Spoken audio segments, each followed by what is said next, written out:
La France est en train de se ramasser une sauce à échelle internationale et croyez-moi, pour le coup, et c'est un élu de la République qui vous le dit, ça fait plaisir.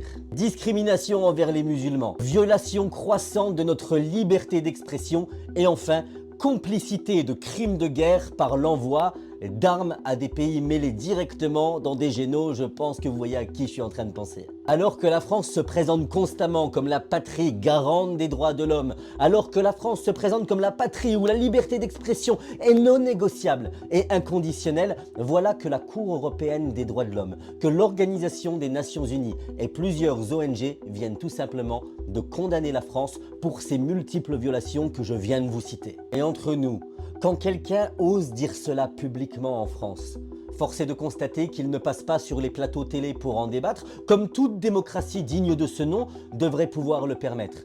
Mais non, nous passons, comme moi, devant les tribunaux semaine après semaine. Entre le mois de juillet et cette fin d'année 2025, voilà que j'ai déjà été convoqué plus de 11 fois devant les tribunaux et à chaque fois, vous avez été présente et présent et je tiens à vous en remercier.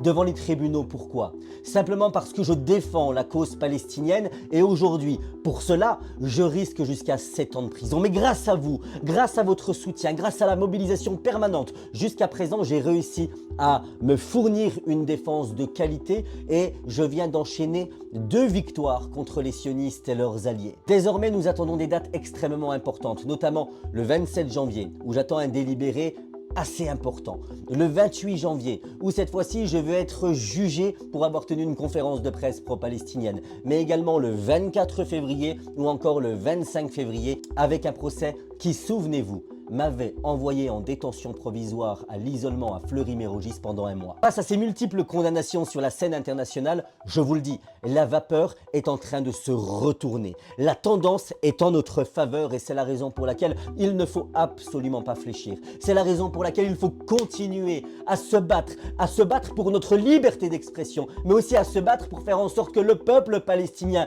ne soit pas invisibilisé et que nous, voix pro-palestinienne en France, nous ne soyons pas criminalisés. Pour tenir face à ce que j'appelle de manière volontairement provoque, à ce djihad judiciaire, je vous invite à partager cette plateforme qui s'affiche sur votre écran. Cette plateforme, c'est Fil Résistant. C'est ce qui me permet aujourd'hui, en confectionnant des produits dans mon atelier, de continuer à financer une défense de qualité. C'est ensemble, unis et solidaires, qu'on va continuer à les mettre en PLS et qu'on arrachera toutes les condamnations nécessaires pour faire en sorte que les criminels de guerre soient directement condamnés par la justice de notre pays.